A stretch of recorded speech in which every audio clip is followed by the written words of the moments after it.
만약 당신의 가장 소중한 사람이 의문의 죽음을 당했다면, 그리고 경찰도 언론도 심지어 가족들마저 자살이라고 결론 지어버린다면, 당신이라면 어떻게 하시겠습니까?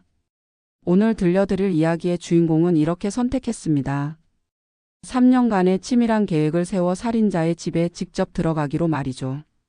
임신 7개월의 며느리를 한강에 밀어넣고도 눈 하나 깜짝하지 않았던 그 여자. 시어머니는 자신이 완벽한 범죄를 저질렀다고 생각했습니다. 하지만 그녀는 몰랐습니다.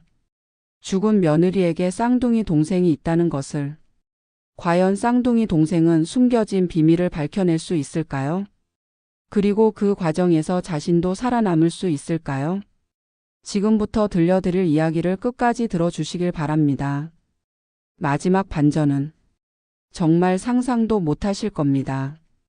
자, 그럼 시작해 보겠습니다.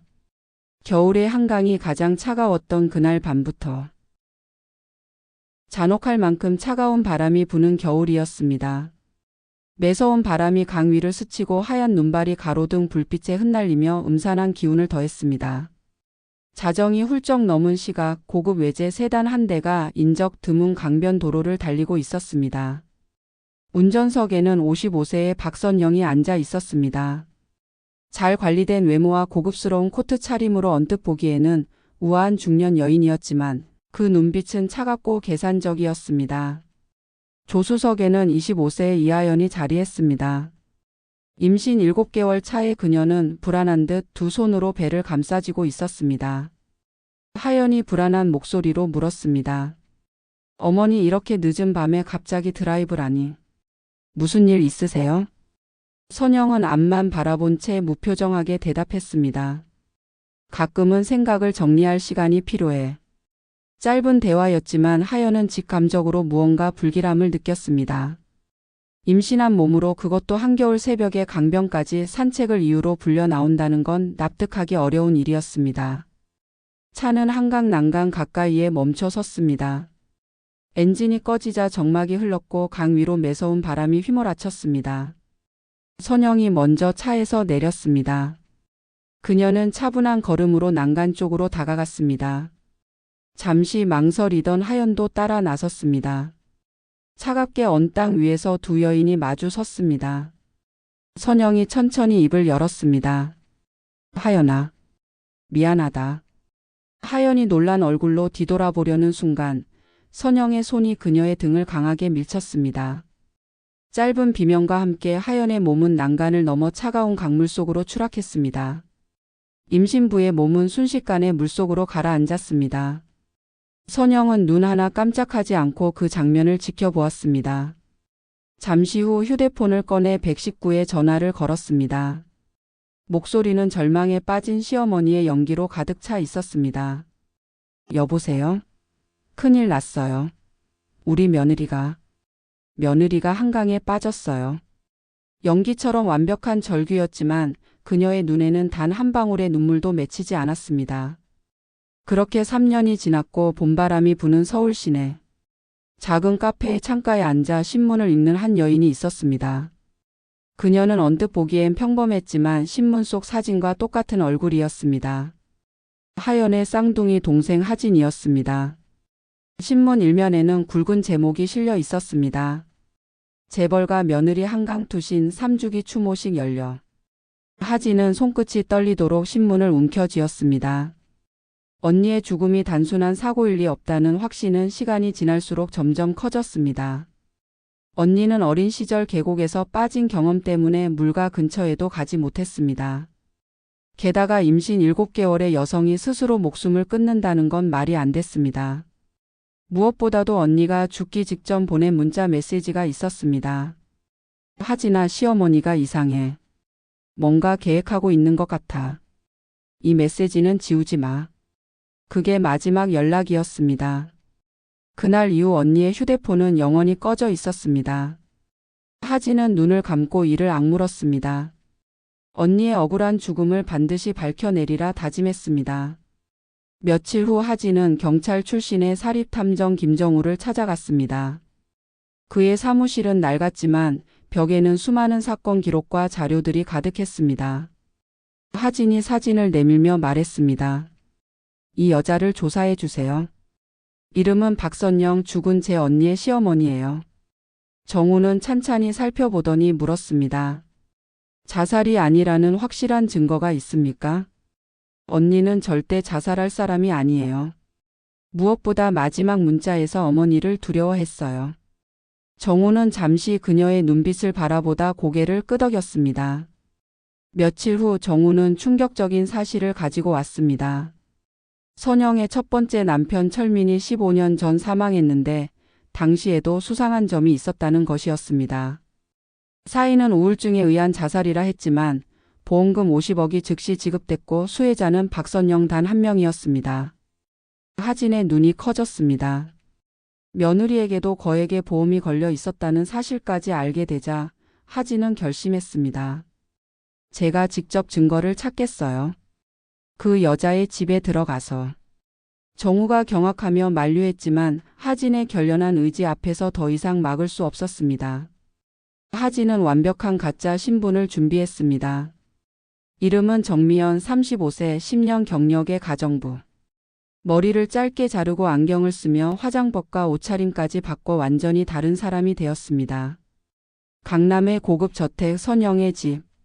3층 규모의 대저택은 정원과 고급 외제차들로 화려하게 치장돼 있었지만 하진에게는 살인마의 소굴일 뿐이었습니다.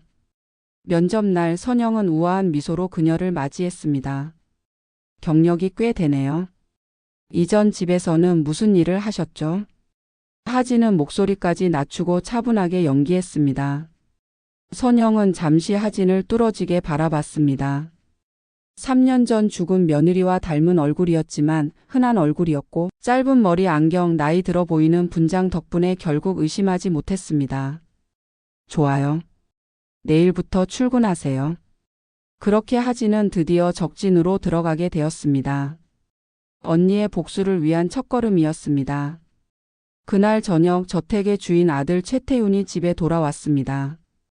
28세 잘생긴 외모에 세련된 재벌가 후계자였지만 얼굴에는 깊은 우울이 드리워져 있었습니다. 하진은 차분하게 인사했지만 마음은 복잡했습니다. 언니를 진심으로 사랑했던 남자 앞에 이렇게 서 있다는 게 죄책감처럼 느껴졌습니다. 태윤은 순간 낯익은 기분이 스쳤지만 곧 고개를 저었습니다. 아내를 닮았다는 생각을 스스로 부정하려 애쓰는 듯 했습니다. 그날 밤 하진은 다락방에서 홀로 잠을 이루지 못했습니다. 언니가 마지막을 맞이했던 이 집에서 이제 자신이 또 다른 운명을 시작하려 한다는 사실이 온몸을 긴장시켰습니다. 며칠 후 하진은 중요한 사실을 알게 되었습니다. 선영이 늘 문을 잠그고 드나드는 2층 서재가 있다는 것이었습니다. 선영의 단호한 말투는 오히려 그 방 안에 무언가 비밀이 있음을 알려주고 있었습니다. 집안의 공기는 생각보다 더 무거웠습니다. 저택은 넓었고 조경은 완벽했지만 사람의 온기가 사라진 빈집처럼 쓸쓸했습니다. 하진은 새벽 5시에 일어나 1층 거실과 주방을 정리하고 7시에 선영의 아침을 차렸습니다. 선영의 하루는 치밀했습니다. 오전 9시 필라테스, 11시 뷰티 클리닉, 오후 2시 자선재단 회의, 저녁엔 대개 서재. 정해진 듯 반복되는 동선을 하진은 노트에 빼곡히 적었습니다. 선영의 시선은 유리칼처럼 날카로웠습니다. 아무 말 없이 지나가다가도 거울에 비친 하진의 뒷모습을 오래도록 훑어보곤 했습니다. 마치 어디서 본 것 같다는 의심을 목덜미로 던지는 시선이었습니다. 하진은 고개를 푹 숙이고 묵묵히 집안일만 했습니다. 서재 문은 전자키였습니다. 번호패드 표면에는 유난히 달아있는 숫자들이 있었습니다.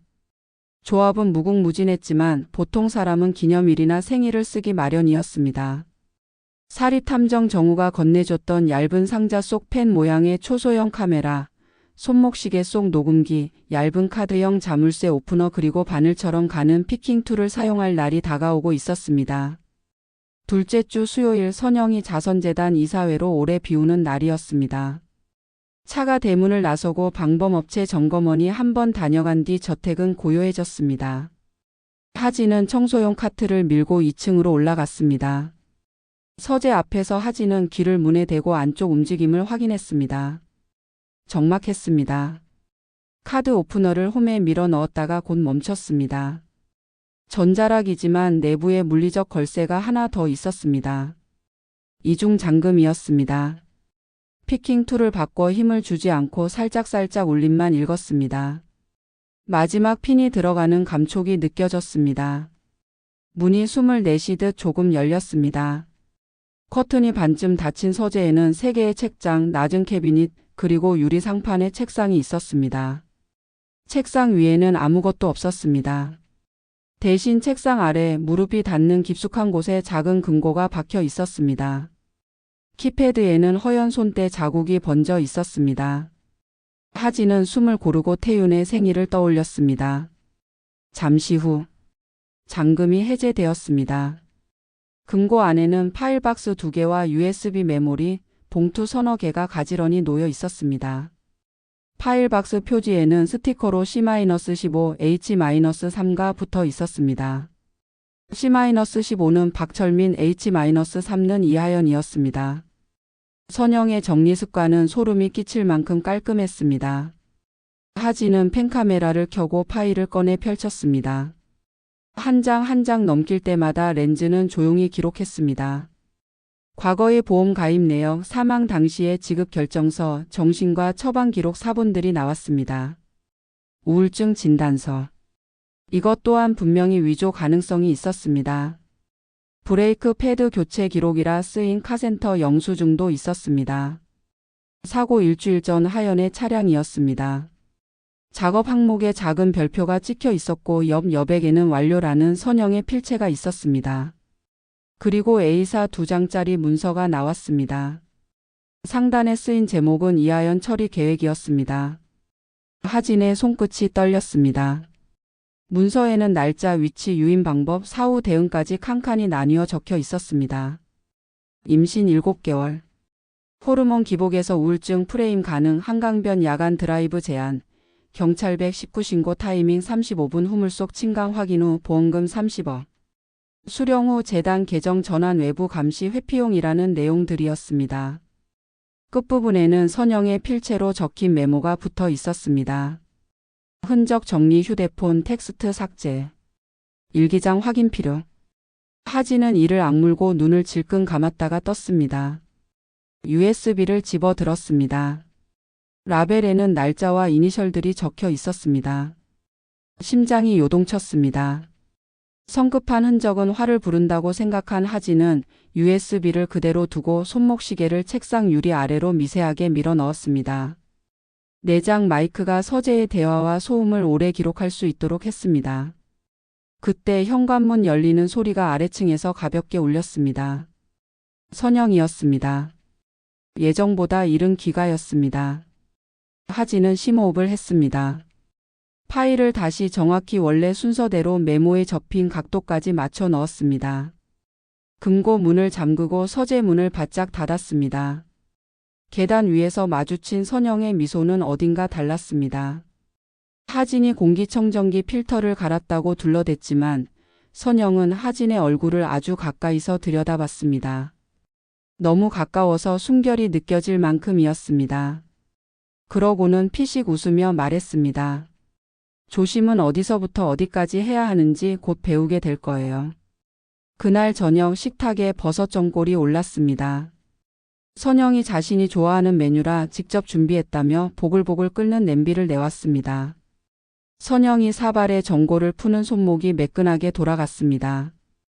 그릇 하나가 하진 앞에 내려앉았습니다. 느낌이 이상했습니다. 하진은 수저를 들다가 일부러 놓쳤습니다. 그때 도어락 멜로디가 울렸습니다. 태윤이 들어왔습니다. 선영의 얼굴에 잠깐 그림자가 지나갔습니다. 세 사람이 마주 앉았습니다. 선영은 수저를 들고 망설임 없이 전골을 떠먹었습니다.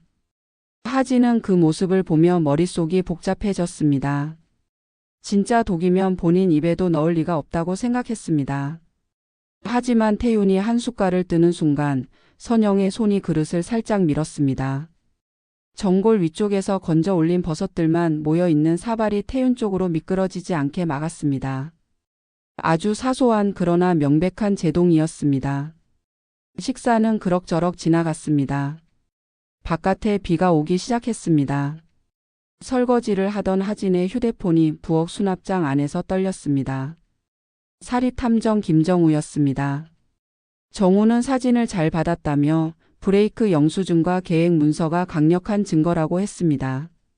서재에 장치를 설치했다는 하진의 말에 그날 밤 이후부터 서재 대화가 전부 녹음될 것이라고 답했습니다. 그리고 조심하라고 했습니다. 선영이 사립탐정을 썼다는 소문이 있다고 했습니다. 하진은 씁쓸하게 웃었습니다. 그럴 줄 알았다고 생각했습니다. 다음 날 선영은 평소보다 일찍 부엌에 나타났습니다. 립스틱도 안 바른 맨 얼굴이었지만 눈만 웃고 있었습니다. 하진의 주민번호를 보자고 했습니다. 인사팀에서 급여 신고 때문에 필요하다고 했습니다. 하진은 준비해 둔 가짜 신분증을 건넸습니다. 선영은 대충 훑어보는 척하며 핸드폰으로 여러 각도를 찍었습니다. 그리고 아무 말 없이 방으로 들어갔습니다. 오후에 선영이 외출하자마자 하진의 휴대폰이 다시 떨렸습니다. 정우였습니다. 정미연 실명자 데이터가 2년 전 사망자라고 했습니다. 선영도 알 것이라고 했습니다. 그날 밤 서재에서 가볍게 웃는 소리와 유리잔이 부딪히는 소리가 녹음되었습니다. 손목시계의 마이크가 그것을 잡았습니다. 두 사람의 목소리였습니다. 하나는 선영, 하나는 낮고 미지근한 남자였습니다. 신분부터 흔들어야 한다는 말, 그 여자가 며느리와 닮았다는 말, 쌍둥이라도 있었을 것이라는 말, 이 집에서 사라지게 만들면 된다는 말들이 녹음되었습니다. 하진은 녹취 파일을 정우에게 보냈습니다. 결정적이지만 아직 살인 자백은 아니라고 더 필요하다고 했습니다. 셋째 주 금요일 선영은 서재 책상 위 유리판을 살짝 들어 올렸습니다. 그 순간 아래 끼워둔 하진의 손목시계가 부드럽게 움직였습니다. 선영의 눈매가 가늘어졌습니다.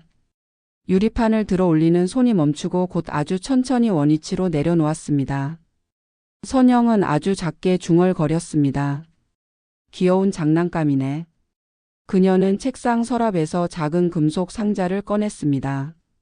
안에는 새 USB 몇 개와 미니탭이 들어 있었습니다. 선영은 자신의 USB를 하나 꽂았다가 그대로 다른 서랍으로 옮겨 넣었습니다.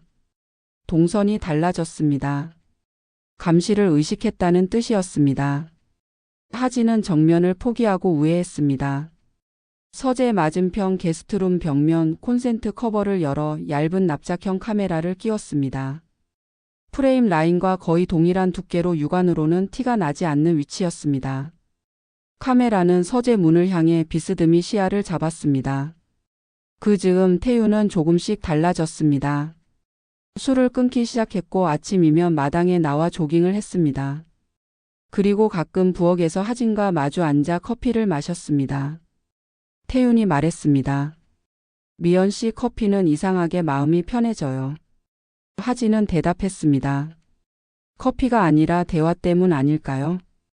잃어버린 사람을 생각하지 않게 해주는 사소한 이야기들. 태윤은 컵을 내려놓고 잠시 하진을 바라봤습니다. 눈빛의 낯섦과 익숙함이 교차했습니다. 어디서 본 것 같은 느낌이 자꾸 들어요. 하진은 가볍게 웃었습니다. 제가 흔한 얼굴인가 봐요.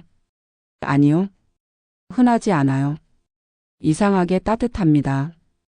그 말을 듣는 순간 하진은 순간적으로 시선을 피했습니다. 가슴 깊은 곳에서 죄책감과 위로가 뒤섞였습니다. 이 남자가 겪은 슬픔이 비수처럼 피부에 닿았습니다. 지금은 감정에 흔들릴 때가 아니라고 다짐했습니다. 넷째 주 비 오는 화요일 선영은 하진을 부르더니 귀걸이 케이스를 내밀었습니다. 오래된 것들이라 감정을 맡겨야겠다고 했습니다. 하진이 케이스를 열자 바닥 이중칸에서 접힌 종이가 하나 떨어졌습니다. 서밀의 홍콩 연락 금지라는 메모였습니다.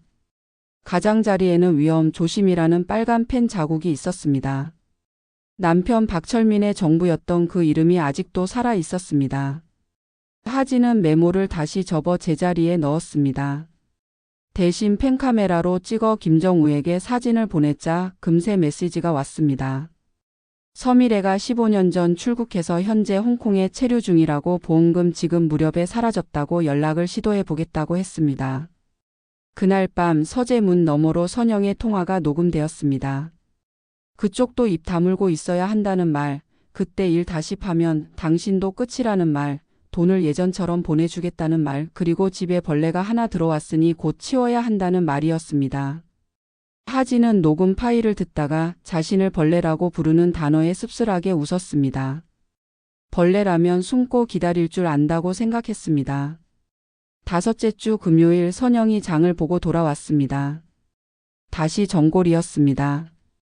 이번에는 깔끔한 표고와 새송이 그리고 얇게 썬 송이 냄새가 났습니다. 선영은 일부러 하진의 그릇에만 버섯을 더 올렸습니다. 하진은 조용히 수저를 들었습니다. 그 순간 초인종이 울렸습니다. 배달 기사였습니다. 태윤이 시켜둔 서류 봉투가 도착했습니다. 하진은 아주 빠르게 눈으로 냄비 위를 스캔했습니다. 전과는 다른 깔끔함이었습니다. 미심쩍은 느낌은 없었습니다. 이건 시연이었습니다. 겁을 주는. 저녁이 끝나고 선영이 방으로 들어가자 하진은 주방에서 수세미를 쥐고 멍하니 서 있었습니다. 손끝이 덜덜 떨렸습니다. 겁을 먹으라는 건지 생각하며 낮고 짧게 웃었습니다. 더 집요해질 뿐이라고 다짐했습니다. 그날 밤늦게 정우에게 전화가 왔습니다. 서미래와 연락됐습니다. 홍콩에서 조용히 살고 있어요. 두렵다고 합니다. 예전에도 누군가가 협박 전화했답니다. 돈도 몇 차례 받았고요. 증언할까요? 보호를 약속하면 한다고 했습니다. 게다가 그때 남편 죽음 당일 밤 영상이 있다고 합니다. 호텔 로비 CCTV 파일을 카피해서 가지고 있다는군요. 하진은 벽에 이마를 댔습니다. 차가운 벽의 감각이 머리를 맑게 만들었습니다. 이제 마지막 퍼즐만 남았다고 생각했습니다. 여섯째 주 월요일 오전 10시 40분 평소대로라면 선영이 클리닉에 있어야 할 시간이었습니다. 그런데 현관 카메라에 선영의 구두가 찍혔습니다. 일정이 변경된 것이었습니다. 서재 문이 열렸습니다. 책상 유리판이 다시 들어 올려졌습니다. 선영은 유리 밑에 끼워둔 작은 파우치를 꺼내 들었습니다. 그리고 아주 조심스럽게 그 안에서 마이크 모듈을 집어냈습니다. 선영이 작게 웃으며 말했습니다. 참 성의 있게도 달아놨네. 그녀는 창문을 열어 마이크를 던져버렸습니다. 빗방울이 방 안 공기를 차갑게 바꿨습니다. 그러나 그녀는 몰랐습니다. 반대편 콘센트 틈에서 다른 눈이 계속 지켜보고 있다는 것을. 선영은 금고를 열었습니다. 파일 한 묶음을 꺼내며 전화를 걸었습니다. 검사에게 재단 내부 감사 서류를 준비해 두겠다고 공손하게 말했습니다. 하지만 입꼬리는 올라가 있었습니다. 검사에게 친분을 과시하는 듯한 말투였습니다. 그녀는 서류를 두 묶음으로 나눠 하나는 서랍 위, 다른 하나는 서랍 안 다른 위치에 감췄습니다. 동선이 또 바뀌었습니다. 덫을 놓는 것이었습니다. 그날 저녁 하진은 일부러 서재 앞 카펫을 들쳐 청소를 했습니다.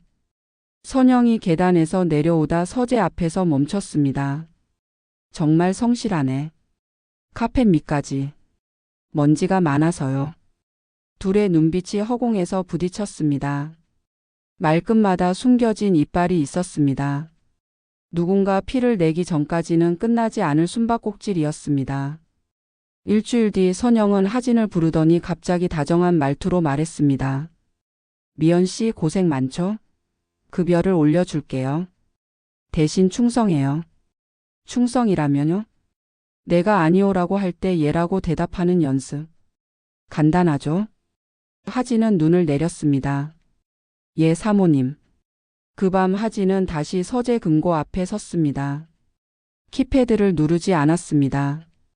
대신 캐비닛을 열었습니다. 가장 아래 칸 페이퍼 타월 묶음 뒤에 얇은 봉투가 있었습니다. 열어보니 컬러 프린트 사진들이 나왔습니다. 한강 다리 아래 젖은 난간 그리고 희뿌연 물 한 개. 그날의 현장 사진이었습니다. 누군가의 뒷모습이 아주 작게 프레임 끝에 걸려 있었습니다. 코트 깃을 세운 중년 여자였습니다.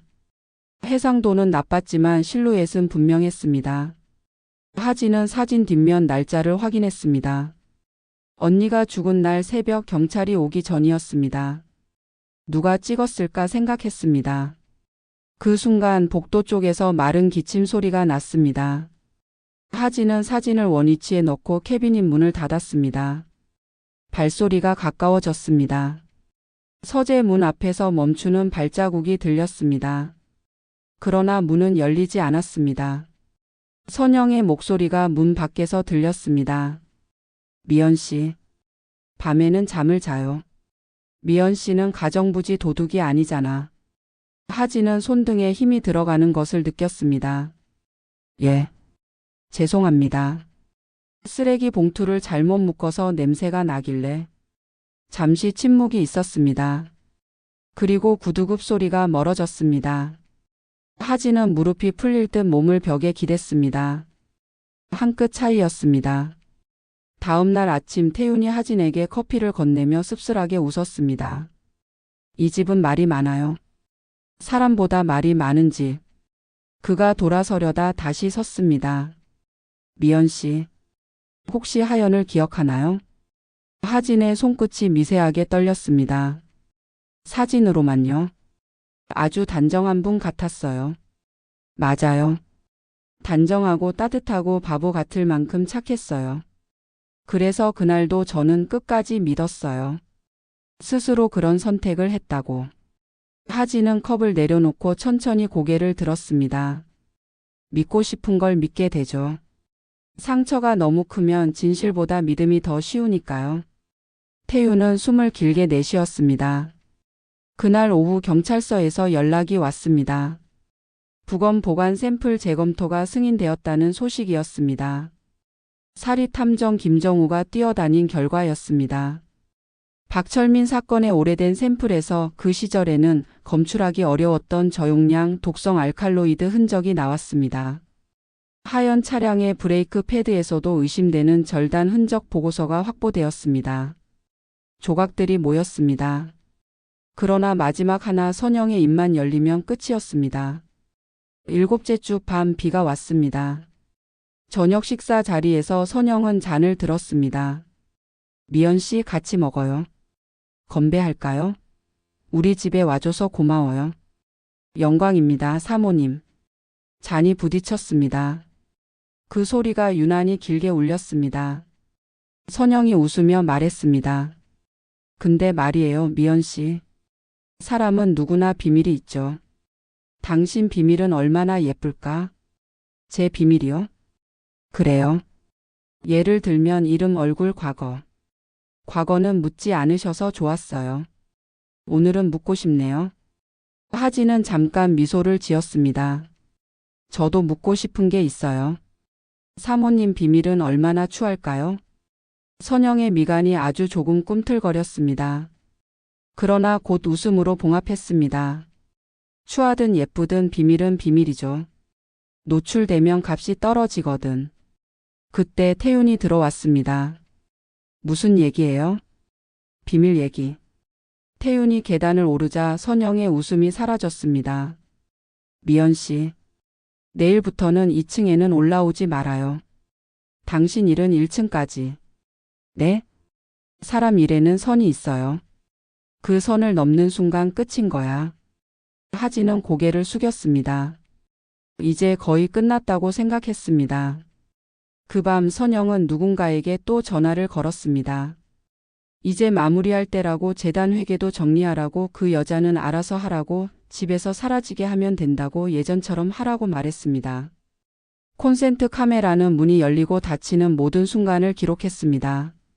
서재 출입 시간, 금고 사용 시간, 전화 통화 시간을 김정우는 경찰과 공유했고 검사는 압수수색 영장을 신청했습니다.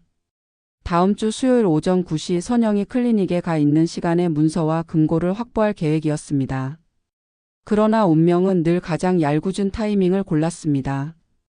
수요일 오전 8시 52분 선영이 갑자기 스케줄을 바꿔 클리닉을 취소했습니다.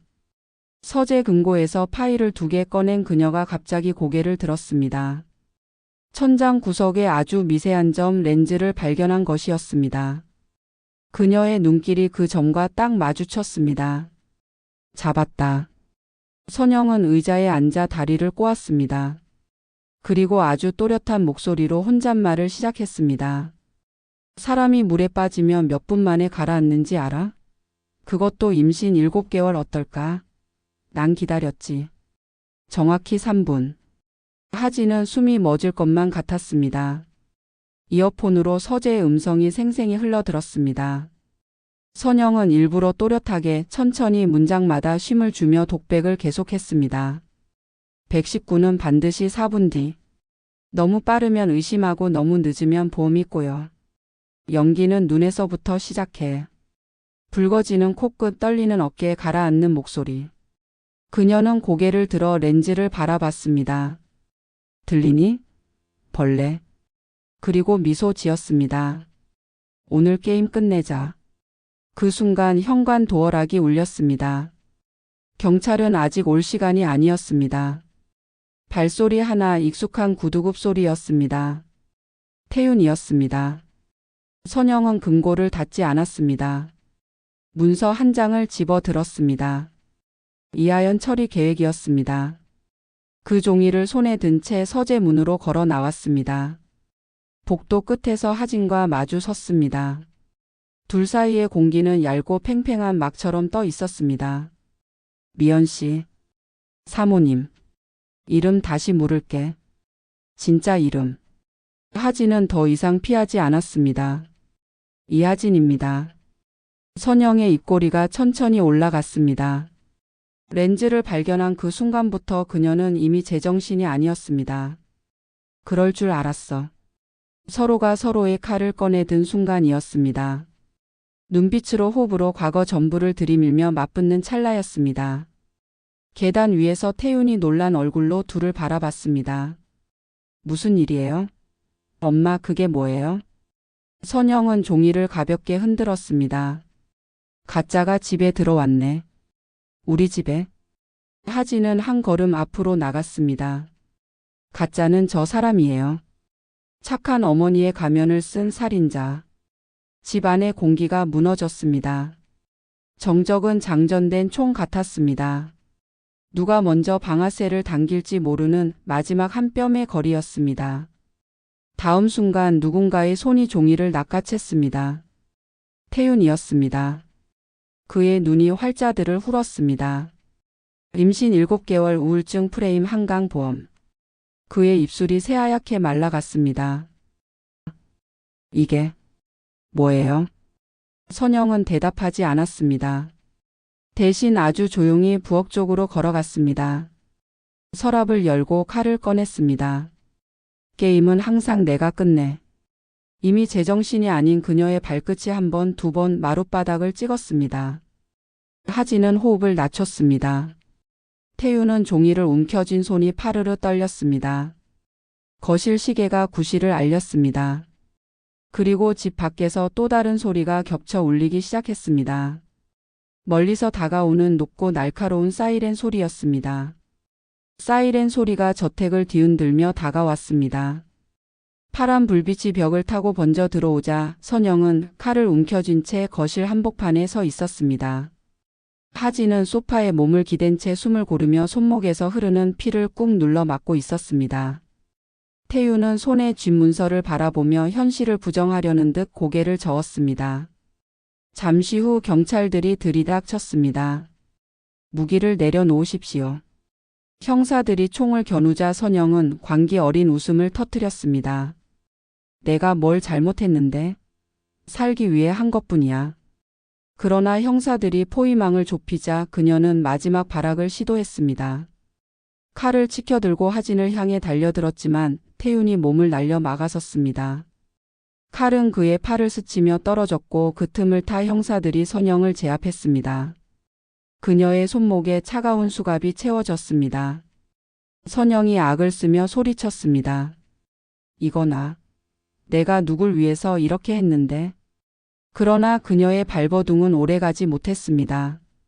형사들이 강제로 끌어내자 집안은 정막에 휩싸였습니다. 하진은 경찰의 응급처치를 받으며 고개를 숙였습니다. 긴장이 풀리자 눈물이 왈칵 쏟아졌습니다. 태유는 피가 묻은 셔츠 소매를 움켜쥔 채 멍하니 앉아 있었습니다. 어머니가 정말. 그의 목소리는 허망하게 떨렸습니다. 잠시 후 검찰이 파견한 조검사가 현장에 도착했습니다. 하진 씨 큰 용기를 내셨습니다. 확보하신 증거만으로도 기소는 충분합니다. 하진은 눈물을 훔치며 고개를 끄덕였습니다. 언니가 원하던 진실을 밝혀주셔야 합니다.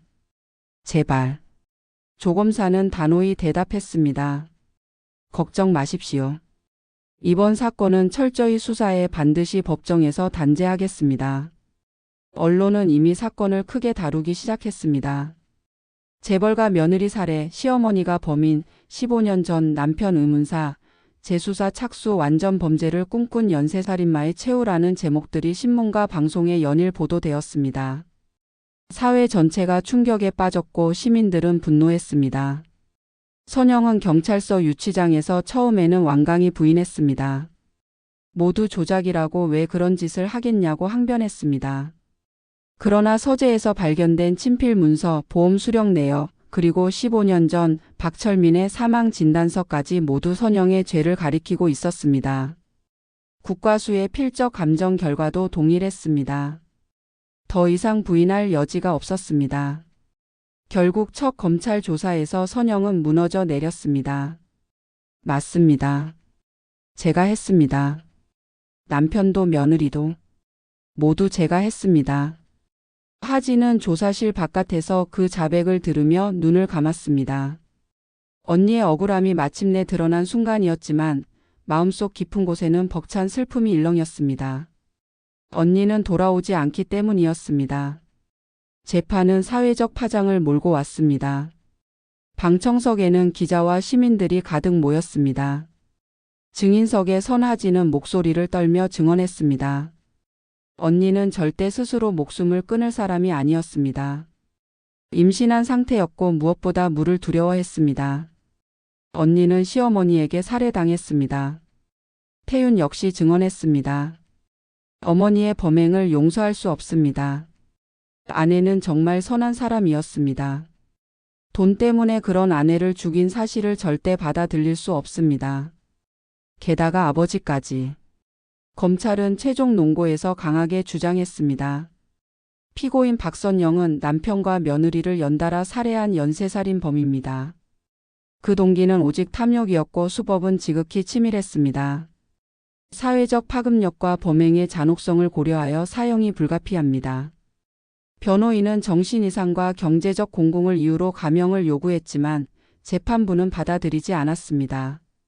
선영은 범행 과정에서 놀라울 정도로 이성적이고 계획적인 모습을 보였기 때문이었습니다. 마침내 판결의 순간이 찾아왔습니다. 법정 안은 숨소리조차 죽은 듯 고요했습니다.